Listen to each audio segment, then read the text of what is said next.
In honor of Denver's decriminalization of magic mushrooms, doctors have Reddit what, if any, is your best story of patients on hallucinogenics.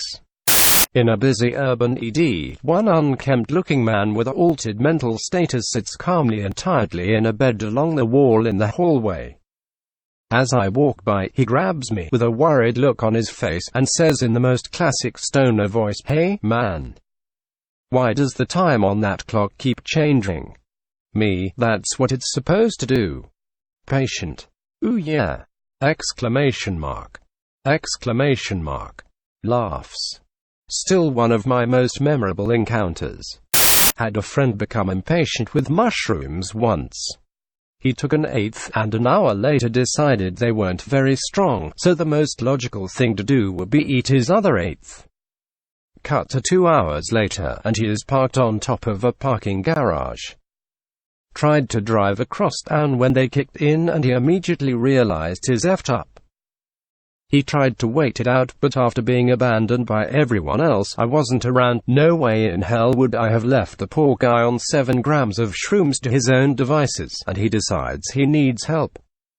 So he calls 911. While on the phone he wants to be as honest as possible, so he tells them about his .22 caliber rifle behind the seat of his truck. Only it comes out as there's a gun in the car. He says he was tripping and sweating so badly it was July. The next thing he remembers is hearing a tink-tink-tink and looking up to being surrounded by police, guns drawn and ready for anything. He says he was tripping and sweating so badly it was July. The next thing he remembers is hearing a tink-tink-tink and looking up to being surrounded by police, guns drawn and ready for anything. Friend isn't a danger though, so they get him in an ambulance and give him charcoal to induce vomiting. The rest of the night is a blur for him, and he wakes up cuffed to the bed. They ask him if there's anyone he can call for a ride, and he tells them his mom is a nurse who works on the 2nd floor. Apparently while tripping he kept telling them to go upstairs and get mom, so they all have a chuckle realizing his mom really was upstairs. I had a guy who was freaking out thinking he was going to die because he thought he had eaten too many hallucinogenic mushrooms. He went online and saw that sometimes patients are given activated charcoal to soak up the mushrooms in the stomach. Not entirely true, by the way. So he goes outside and starts chowing down on charcoal briquettes that he has in his garage for grilling. After about a dozen he realizes, holy shit, I'm eating charcoal briquettes. Now he is really freaking out, so he grabs his dog, as the thinks he is never coming back to his house, and drives himself to the ED. He parks out front, walks into triage with the pup, black charcoal all over his face and hands, and says, "I need a doctor and someone to watch my dog when I die." I'm a paramedic, but this story is from back when I was an EMT, handholder, oxygen giver, bandage distributor. Got called that night for a teenage male who had ingested mushrooms. On the way to the call, my paramedic partner was unusually silent. After a while she pipes up, "I don't get it. He ate mushrooms." "Like what?" "Portobellos." She grew up very sheltered in the country. So that's how this was gonna go. We get there and the cops walk out a skinny kid wearing only boxes. Took some shrooms, first time ever, freaked out and told his parents, who called 911. My partner is spinning in circles and asking whether she should call poison control. I help the kid into the ambulance and onto the stretcher, turn the lights down low and tell my partner just to drive to the hospital. The kid is calming down a bit, but he's tripping pretty hard. Asking if his parents are Jesus and stuff like that. This was before smartphones, when iPods were the ship. I had one of those radio transmitters you could plug into the iPod and then play music through the vehicle speakers. It had a remote that I carried on my belt along with the clicker for the ambulance. We were going to the hospital, lights down low, just being chill, when I remembered what my partner and I had been listening to a couple hours before when we checked our equipment. Thievery Corporation. So I reached down and hit the remote without him noticing. A few seconds go by and he turns to me with the widest eyes I've ever seen. Whoa. What is this music? He was in true bliss. He kept asking me about the music for the rest of the ride. We dropped him off and I wrote "Listen to Thievery Corporation" on a sheet of paper and tucked it into the waistband of his boxers. I like to think there's some dude out there from upstate New York who fell in love with thievery in high school but doesn't really know why. Edit, yeah! Exclamation mark. Thanks guys for my first gold, silver after being on here for years. It's also my birthday and you guys just made a ho-hum day great. This happened 13 years ago and I've had many great experiences in my career, but this is still one of my favorite EMS stories. I'm happy you all enjoyed it. For those of you new to thievery, glad you found them. Also check out Cosmic Game, Radio Retaliation and Culture of Fear. They span so many genres but always bring a great vibe. And their message is pretty on point. One of the few bands I almost never skip. Nurse here. Used to work the night shift in a very small, rural emergency department in North Carolina. We had a couple in the 20s get picked up the local police. They were found in their car stopped on the train tracks, looking very lost and confused. They had somehow made it from Raleigh and were attempting to get to the beach. We don't know exactly when they decided to take the LSD. So they're brought into the emergency department for an eval before they're let go. This being rural NC, no one had a clue about how to handle this type of situation. We basically gave them IV fluids, put them on cardiac monitors, and tried not to stimulate them too much. They were extremely polite, and since I was the closest in age to them and had some experience with recreational drugs, I did my best to engage them. As I was starting an IV on the male partner, I asked how he was feeling. "Very safe," he replied. His pupils were as wide as saucers. I miss that job sometimes. I had a patient who had taken an ungodly amount of Benadryl in a failed suicide attempt. A lot of people think that since it makes you drowsy, a bunch of it might be able to kill them in the sleep. Instead of killing them though, Benadryl basically gives you absolutely terrifying hallucinations for like 24 hours or more and then leaves you with the worst multi-day hangover you have ever had in your life. He would not stop yelling and screaming about that darn cat poking its head out of the ceiling tiles every single time I left the room.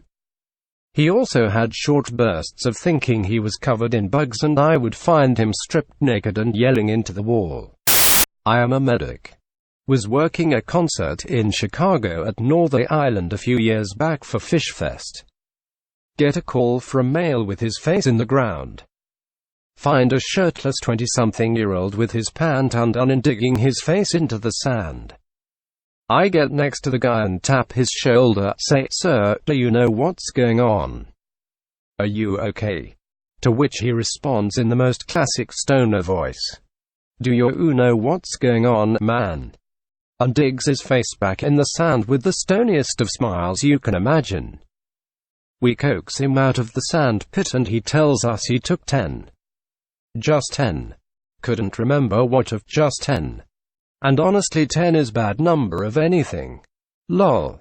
10 tabs of acid, 10 grams of weed, 10 grams of mushrooms, 10 shots, 10 heroines please. So we let him sit in the drunk tank with the rest of the tripped goons. God bless the trippy little hearts. I was a doctor that was on rotation in the emergency department. 33-year-old male who was brought in naked by the police, under the influence of suspected mushroom ingestion. He had a bit of trouble understanding why he'd been arrested, despite being very aware of the fact that he'd been caught gallivanting around naked in the rain in a children's playground. The initial police response had been with 2 officers, and he told me with glee that they weren't able to grab him because he was slippery like an oiled pig in the rain, and the nakedness didn't help with no clothing for them to grab. Due to being unable to catch him, they called for dog squad backup. He recounted with a turd-eating grin how he'd hidden inside a giant puddle like Rambo and had thrown sticks and rocks to confuse the police dog. Following an hour or so, they gave up and reverted to using a search line of approximately 12 police slowly advancing to find him. Eventually one stumbled into this goblin's little swamp puddle, and then they took another 15 minutes trying to catch him as he bolted naked around the children's playground. Again. Edit. I'm glad this story is brightening a few days. Thank you for the silvers and golds. To his fans, I'm sure he's somewhere out there to this very day. Naked, slippery, and plotting his revenge. Edit 2. It's a big no-no, I know, but I couldn't resist. I remembered that I took a screenshot of his presenting complaint when he came into the emergency department. I needed something to show my future children. Don't worry, all identifiable information has safely been removed. Slippery, naked silliness. Also, fixed the Doctor Who. A lot of concerned BBC fans out there. Emergency room physician here. I see complications of drug abuse daily. That said, emergency room visits from hallucinogens are very rare. Not counting some bad reactions to PCP and ketamine, which are more dissociative agents than hallucinogens, I have probably only seen a handful of cases in my entire career. I wish I could say the same for alcohol, which contributes to multiple injuries every shift I work.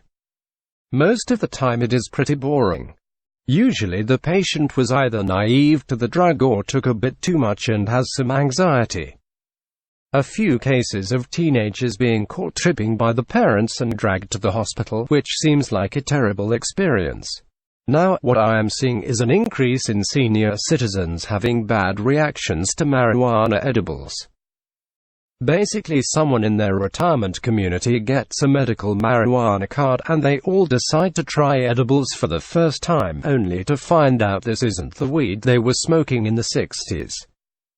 Not really a hallucinogen, but one time I was using propofol to sedate a patient for a procedure. He thought he was Lionel from Thundercats, and was doing the Thundercats thing the whole time. It was hysterical. Outside of work, one of my friends ate a bag of shrooms at a party, and got stuck in a loop talking about the Camel from the cigarette brand. He was convinced the Camel was coming to the party. Another friend tried to go surfing one night while on shrooms. Issue was he forgot to put clothes on. Yep, guy was walking down the road at 2 a.m., butt naked, with nothing but a surfboard. So while I cannot give my endorsement for drugs, hallucinogens, assuming untainted product, in reasonable doses, in a safe setting, tend to be fairly safe compared to other drugs of abuse that I see regularly. Now I am sure people have done dumb, dangerous shit while on them, but it seems low compared to other substances, some of which are legal. Edit. I apologize everyone. I get it, his name is Lino. I guess I am a little out of date on my Thundercats trivia. I was actually shadowing for a job in a trauma department. A patient came in after having a gigantic log roll over him. He was a lumberjack. Trucker. Either way, he had an open ankle fracture, which means the bone is sticking out. He was obviously in a lot of pain. In order to set the ankle, he was given some fentanyl. I don't remember the dose. He went from literally screaming in pain to literally singing about having a pizza party. I'll never forget, we're gonna to have a pizza party. Pizza for everybody. Had a woman come into the emergency department after ingesting some PCP. She was convinced she was dead and kept telling me she didn't get her last rites. At one point she stripped off all her clothes and shat the bed. Also mistook me for Jesus at one point. She was freaking out for nearly 24 hours. I was at culinary school in fish fabrication class and we did a demo tasting one morning and a kid got hallucinogenic fish poisoning. At least that's what our chef in the emergency room surmised. He said he started to see red. Literally everything was red. Raised his hand and asked the chef for help. The chef, thinking the kid was hungover, berated him a little before sending him off to get help. He was okay though. Physician here. I have not seen anyone on mushrooms, at least not that I knew of, in the hospital. The drug testing for them is actually relatively difficult and not standardized, or at least it wasn't when I was training. I have seen people whacked out of their minds on PCP. We had a patient strapped down to a bed in 4-point restraints. This was actually pretty common with some of the violently psychotic patients in Philadelphia where I trained. I watched the guy somehow shake the bed to the point where he was able to stand up and waddle forward, still attached to the bed in his restraints. As a medical student at the time, I just go out of there and let the professionals work that case. Patients on PCP will shatter glass, break bones, etc. and feel nothing until they come down. I have also seen a patient with Lesch-Nyhan syndrome. These patients will disturb you. Lesch-Nyhan is an enzyme disorder which culminates in extreme neurologic symptoms. These patients are classically known to self-mutilate, gouge their own eyes out, etc. The patient I briefly came into contact with would attempt to bite anyone the moment they walked by or got too close. It was super disturbing because it was completely without malice. This patient was also in 4-point restraints. I have also seen a patient with Lesch-Nyhan syndrome. These patients will disturb you. Lesch-Nyhan is an enzyme disorder which culminates in extreme neurologic symptoms. These patients are classically known to self-mutilate, gouge their own eyes out, etc. The patient I briefly came into contact with would attempt to bite anyone the moment they walked by or got too close. It was super disturbing because it was completely without malice. This patient was also in 4-point restraints. Okay, so not the doctor and not exactly a great story, but stay far, far away from K2, spice, any other kind of synthetic marijuana cannabinoids. I work in the mental health field and nearly all of the staff here agree that they have never seen worse episodes of psychosis than some of the ones they've seen after people take K2, and these are people who've seen it all: opioids, cocaine, crack, PCP, you name it. Stuff like violently throwing their entire body into a wall over and over and over. One person woke up in a psych hospital and couldn't remember anything that happened after smoking K2. They told her she'd stripped naked and was pouring milk on herself in the middle of a very busy street, and she was absolutely horrified, mostly because she couldn't remember any of it. People legit trying to eat themselves. Seizures and cardiac arrest. The kind of stuff that I would call absurd and unrealistic if it was in a movie. There are hundreds and hundreds of different chemical compounds they can use to make that stuff, and they're constantly changing it to avoid it being detectable in drug tests or to skirt laws. Because it's not regulated, you literally have no way of knowing what you're actually smoking when you get that ship, but you can almost be guaranteed that whatever it is will F up your brain, and not in a good way. Edit. This post started getting up higher than I thought it would, so I want to add some good information people left in the comments below. You probably boobs. Adding to that, it's not called synthetic cannabinoid because it has any structural similarities to cannabis, which is not dangerous, but because it interacts with the body's endogenous cannabinoid system. In whatever way.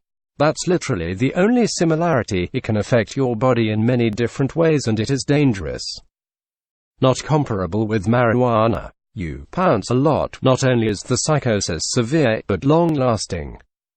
I saw clients who were very young with no psychiatric history, and now they have psychosis that isn't responding to medication because of heavy spice usage. It's a terrible drug.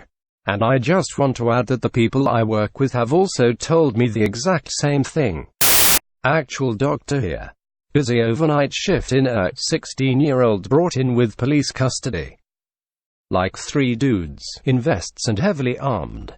Kid's eyes were huge and his body was covered in scratches. Apparently, he and his girlfriend did LSD for the first time, took off all of his clothes and jumped a balcony, ran through a forest, and she called the police. Police reportedly took the better part of an hour corralling this naked 16-year-old running through the forest, accumulating scratches from branches.